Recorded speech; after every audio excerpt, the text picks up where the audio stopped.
Bonjour, je m'appelle César et je dessine.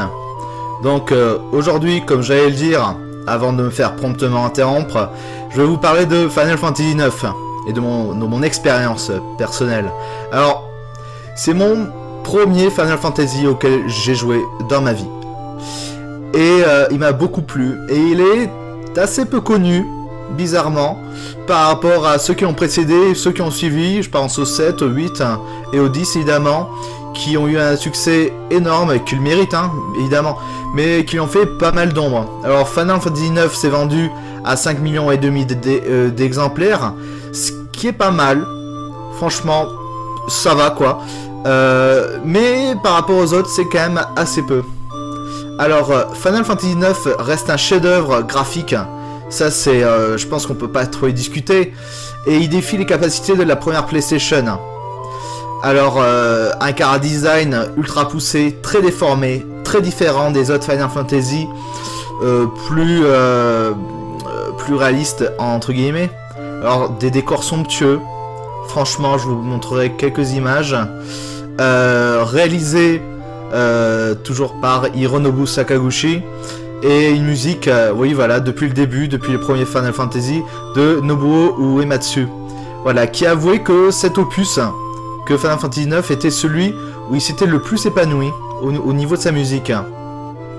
Alors, les personnages en eux-mêmes respectent assez bien les archétypes habituels de la série, c'est-à-dire un protagoniste un peu outsider, et blond de préférence, sauf dans le 8, qui est brun, une princesse, voilà, ou quelque chose qui ressemble, une prêtresse, quoi, un mage, alors Bibi, le personnage de Bibi m'a beaucoup séduit, je trouve qu'il a un charisme énorme, ce personnage, ce petit personnage, alors un bourrin, une petite ado de service qui aura tout fait de sérieusement vous gonfler, et qui sert pas à grand chose, et ma foi, c'est tout.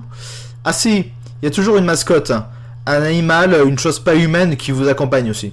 Mais c'est normal.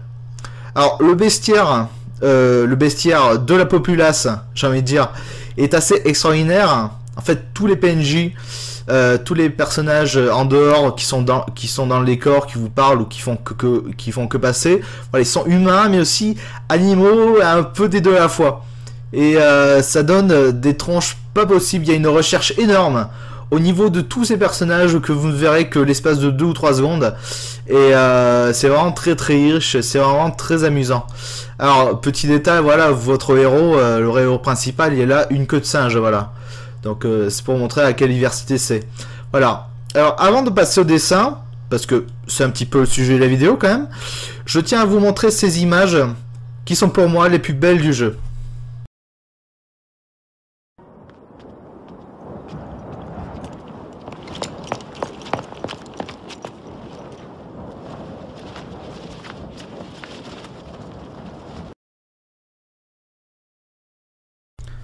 Voilà, c'était la plus belle image du jeu.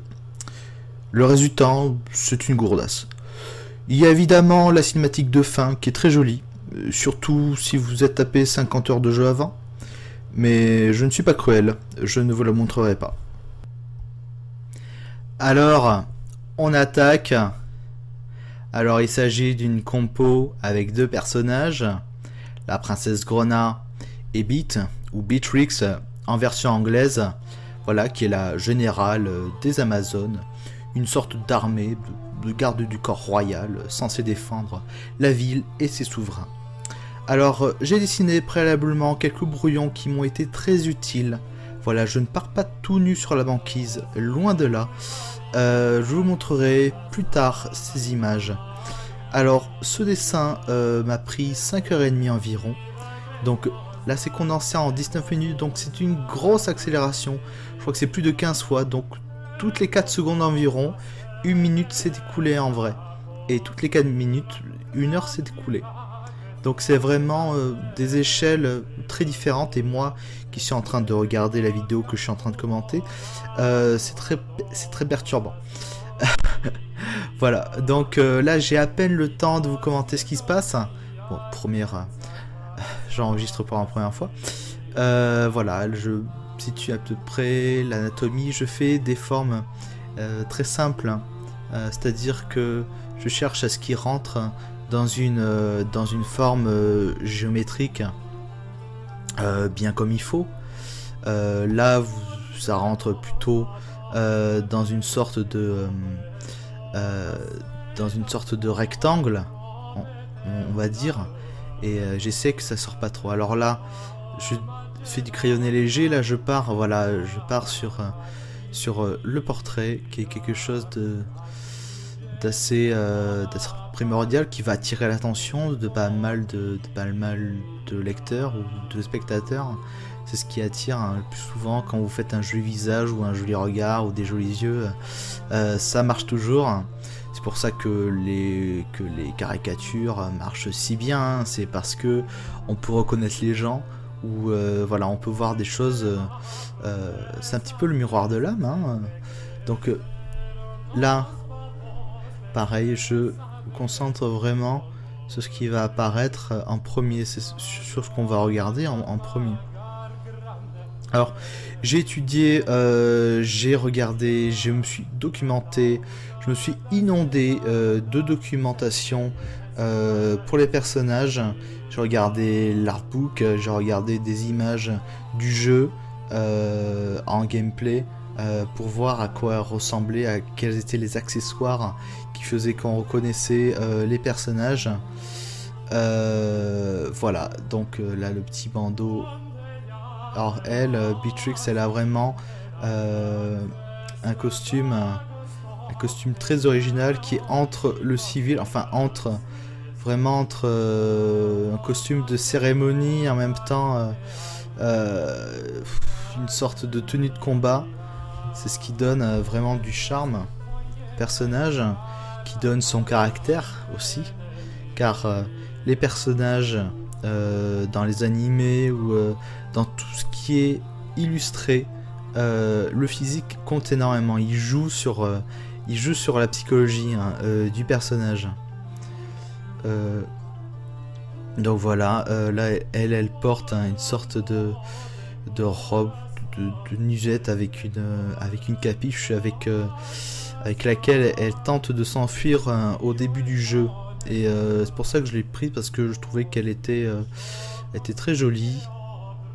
Et là, elle montre sa main comme en signe de salut, en signe de confiance, alors que la femme qui est juste derrière, elle se méfie beaucoup plus. Alors je n'ai pas cherché vraiment de signification, de réelle signification. J'ai voulu qu'elle regarde quelque chose qu'on ne voit pas. C'est un procédé très classique qu'on retrouve énormément dans l'histoire de l'art, c'est-à-dire la triangulation, c'est-à-dire un regard qui porte sur quelque chose qu'on ne voit pas. Voilà. Et nous sommes voilà, le troisième spectateur. Donc là, je force un petit peu plus. Alors toujours au crayon, mais j'essaye vraiment d'être clean. Alors, évidemment, il y a toujours moyen d'être plus clean que ça, mais là, je suis dans un style manga, donc il faut que ce soit, il faut pas qu'il y ait forcément beaucoup de traits. Il faut qu'il soit sûr, il faut qu'il soit ample, il faut qu'il soit très souple, et surtout éviter trop de traits. C'est pour ça que je suis parti sur une base, sur un crayonné très simple. Il faut dire que le crayonné m'a beaucoup aidé. Tous les brouillons, je veux dire. Ça m'a permis d'éviter de faire des recherches supplémentaires, parce que quand là j'attaque mon dessin, je sais déjà à quoi ça ressemble. Et ouais, c'est juste que là, je vais pouvoir me soucier de choses moins importantes, un peu plus esthétiques, et moins dans la composition, parce que je sais à quoi ça va ressembler, je sais quels seront les rythmes qui vont marcher. Alors là, j'ai opté pour une légère contre-plongée. Vous pouvez le voir dans la position de la tête de Grenat, même dans je sais pas, la position des poitrines, des mains, le fait qu'on voit qu'il y a un raccourci sur la main gauche de Princesse Grenat, et voilà. Alors là, toujours aussi un petit raccourci au niveau de la main, qui est pas évident. Voilà, qui tient l'étui de l'épée. les mains, les visages, c'est vraiment les deux moyens d'expression très forts dans un dessin, dans une photographie, dans toutes les formes d'art quand on représente une figure humaine. Comment dire, on parle avec notre corps, certes, mais beaucoup plus avec les mains, on l'utilise énormément, et bon, le visage, évidemment, l'expression faciale, voilà, ça compte énormément. Alors là, j'essaie vraiment, là c'était un gros boulot, là c'était entre, c'est tout ce qui touche les deux personnages entre eux, c'est là où il faut le faire le plus attention. Car il ne doit pas y avoir de confusion entre ce qui est devant et ce qui est derrière, ce qui appartient à un personnage et ce qui appartient pas à l'autre. Il faut vraiment faire gaffe à ça. Et voilà. Et du fait que j'étais assez précis, enfin précis pour mon dessin, je vais me permettre... Alors voilà, là c'est des images de décor que j'ai pas fait, hein. Ça c'est l'artbook du jeu. Voilà, j'ai rien à dire. C'est magnifique. Bon là c'est moins magnifique, c'est moi qui l'ai fait. Voilà, ça c'est des recherches, c'est des brouillons que j'ai fait avant de faire ce dessin là. Tout m'a servi pour faire ce dessin. Alors vous voyez la même composition là. Et après des petites corrections au niveau des visages, comme vous pouvez le voir, qui m'ont beaucoup servi. Il ne faut pas hésiter à reprendre, à redessiner, ne jamais trop se satisfaire de ce qu'on a déjà fait. Voilà. Je pense que c'est instructif de regarder le brouillon aussi. C'est pas forcément très propre, mais ça montre qu'il y a un cheminement, que c'est pas tout préparé quoi. Alors là c'est une phase de gommage. J'étais un petit peu pris de court hein, par le brouillon, mais et ça m'a pris beaucoup de temps le gommage. Là vous en avez peut-être pour je sais pas 3 ou 4 minutes de vidéo à regarder, à me regarder gommer. Voilà, ce qui fait en tout plus d'1 heure quoi. Et voilà, je vire toutes les petites aspérités, tous les petits coups de construction qui ne vont pas me servir et qui vont nuire à la lisibilité du dessin. Et je fais avant de mettre la couleur, parce que si je le fais après, qu'est-ce qui va se passer? Ben, là où j'ai trop forcé sur le crayon, je vais avoir l'impression avant de gommer que c'est ombré, que la couleur qui a une ombre, mais dès que je vais gommer, je vais me retrouver avec une sensation de vide et je vais me retrouver avec plein d'espaces vides et je vais être très emmerdé parce que c'était pas ça qui était à la base. Donc il faut vraiment le faire d'abord, comme ça ensuite on peut vraiment travailler les couleurs sans se poser de soucis, avec des espaces bien définis, bien propres. Alors là, je gomme pas tout à 100%, je dois gommer à 99,9% parce que il y a des zones que j'ose pas trop toucher non plus. Il y a des traits trop gros que je rétrécis un petit peu avec la gomme, ce qui me permet de faire des petits jeux au niveau des traits, au niveau des déliés, voilà, d'amener un petit peu plus de souplesse à ce que j'ai déjà fait. Donc la gomme, ce n'est pas seulement une perte d'information, c'est aussi, ça peut être un outil pour finaliser. Voilà, ce n'est pas que pour virer des erreurs, ça peut mettre au contraire pour créer d'autres d'autres jeux de dessin. Alors là, j'ai particulièrement fait attention aux cheveux de Beatrix, qui sont un petit peu la marque du personnage, avec d'énormes boucles hein, qui retombent sur ses épaules et un petit peu partout. Là on les voit pas trop. Le petit bandeau qui cache son œil. Voilà, alors les cicatrices, le fait qu'il y ait un personnage borgne ou qu'il manque un membre, ou je sais pas, qu'il y ait une cicatrice, ça rajoute énormément du crédit et un passé, ça suggère un passé au personnage sans qu'on ait à nous le raconter. On se fait une idée et voilà, ça rajoute une profondeur. Voilà, est-ce que j'ai bientôt fini de gommer? Non, pas encore. Ah, si, ça a l'air pas trop mal là. Ça a l'air pas trop mal. Je pense que je vais passer aux couleurs. Là on voit pas, mais en fait j'ai deux moniteurs. J'ai la tablette Wacom que vous voyez à l'écran et j'ai le moniteur voilà, de mon PC. Et c'est pour ça qu'il y a une partie de mes outils que vous ne voyez pas.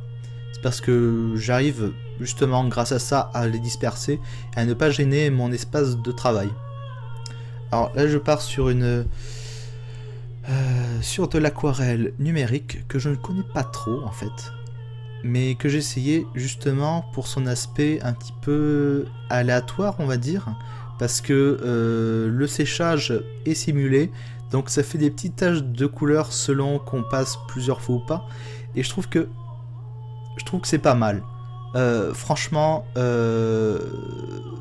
d'avoir un petit côté tradi sur un dessin fait numériquement, ça rajoute un peu d'humanité à ce que je fais. Et puis le thème, voilà, là c'est deux figures féminines, une petite aquarelle, voilà, c'est sympa. Je force pas trop, je vais dans le sens de la couleur, enfin de l'outil que j'utilise, donc l'aquarelle, donc je vais utiliser des couleurs d'aquarelle, donc des teints qui forcent pas trop. Voilà, je respecte le fond.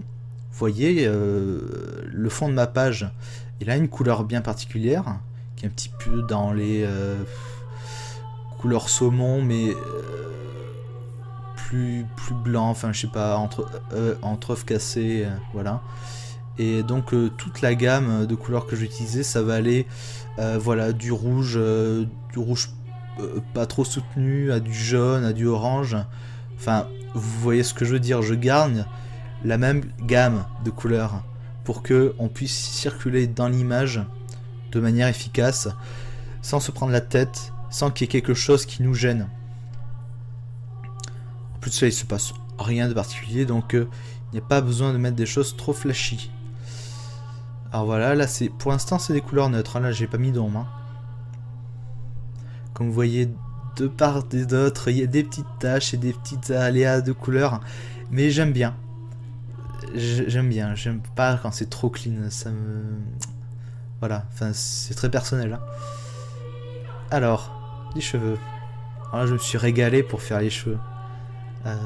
Avec cet outil là, ça donne beaucoup de légèreté quoi. C'est ce que je voulais hein, spécialement pour ce personnage. Alors voilà, la petite armure. Petit étui. J'hésite pas à reprendre des couleurs que j'ai déjà mises, que j'ai déjà posées, en modifiant plus ou moins, de temps en temps, voilà, pour qu'il y ait des rappels. Les rappels, voilà, c'est ce qu'on utilise souvent en peinture. Hein. Voilà, je rajoute un petit peu de... Alors, j'hésite pas à mettre... à étaler mes couleurs et ensuite à revenir. C'est-à-dire que pour la peau, je passe aussi sur les yeux et après je blanchis un petit peu, histoire que on se retrouve pas avec des zones de blanc, parce que ça c'est très gênant par contre. C'est des choses qu'il vaut mieux éviter. Alors là je passe aux ombrages, donc je mets un autre petit calque, hein, comme si j'avais voilà, comme si ça avait séché entre temps. Et les ombres en fait c'est la couleur opposée. Mais c'est pas aussi simple que ça. C'est-à-dire que là, j'ai opté pour une lumière assez chaude, donc les ombres qui en résultent, c'est des ombres froides. Donc pour chaque couleur, je choisis l'opposé dans le cercle chromatique que vous voyez à gauche. Et je varie selon, là, si je vire vers le froid, je vais virer vers les bleus, vers les verts, et moins vers les rouges. Après, il y a des choix esthétiques, c'est pas toujours automatique. On peut tricher, c'est tout l'intérêt du dessin, et souvent les très beaux dessins, ce sont des dessinateurs qui trichent, croyez-moi. Alors là, pareil, la lumière vient d'en haut à gauche, donc je dois penser à bien faire tout ce qui vient, toutes les ombres portées et les ombres propres. Là, l'ombre de la peau, Je force pas trop. J'espère que ce soit doux.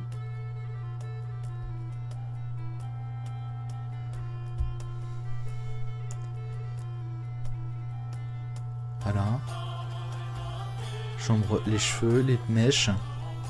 Je pense vraiment à faire le plus possible. Je noircis un peu plus les cheveux pour qu'ils aient un peu plus de volume.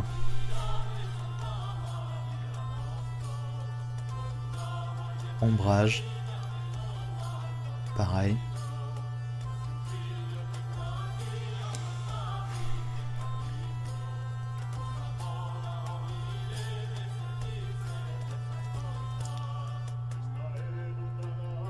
Voilà, qu'est-ce que je fais? Je vais pas tarder à mettre des réaux. Alors oui, habituellement je mets des réaux avec de la craie. En vrai, c'est-à-dire avec une vraie feuille de papier. Mais là, bon, je trouve que la craie dans Corel Painter est pas terrible, donc je choisis le fusain. Mais le fusain blanc, c'est-à-dire une chose qui n'existe pas normalement. Et je trouve que ça rend bien. Voilà, et je peux pas faire ce genre de réaux avec de l'aquarelle. Ça c'est pas possible, hein. C'est contraire à l'aquarelle. Normalement l'aquarelle, le blanc c'est le blanc du papier. C'est les jeux de transparence. C'est pour ça que l'aquarelle est un... Voilà, c'est un domaine très très compliqué. C'est plus dur qu'on ne pense. C'est pas juste poser des petites taches comme ça. Il y a des maîtres aquarellistes qui ils ont passé des années hein, avec leur pinceau, avec voilà, avec l'eau. Alors justement là, je simule un petit peu un pinceau d'eau pour mélanger les ombres, pour qu'elles soient moins franches, pour qu'elles soient plus douces.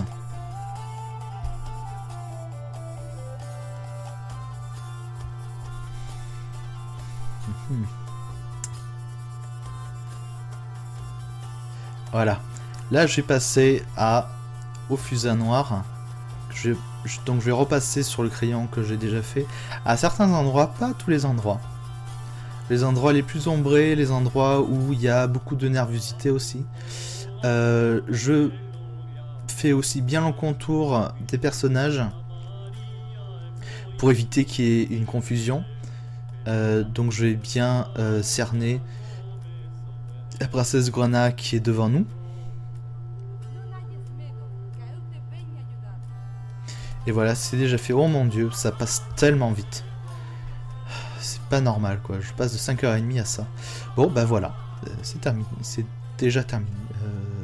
Là, normalement 20 minutes c'est le temps que je passe pour faire pas grand chose en fait. Voilà, je vous remercie d'avoir regardé cette vidéo. Je vous souhaite une bonne soirée, une bonne journée. Écoutez Ancien FM, c'est la radio de la Renaissance et du Moyen-Âge. Et c'est très bien. Voilà, merci. Au revoir.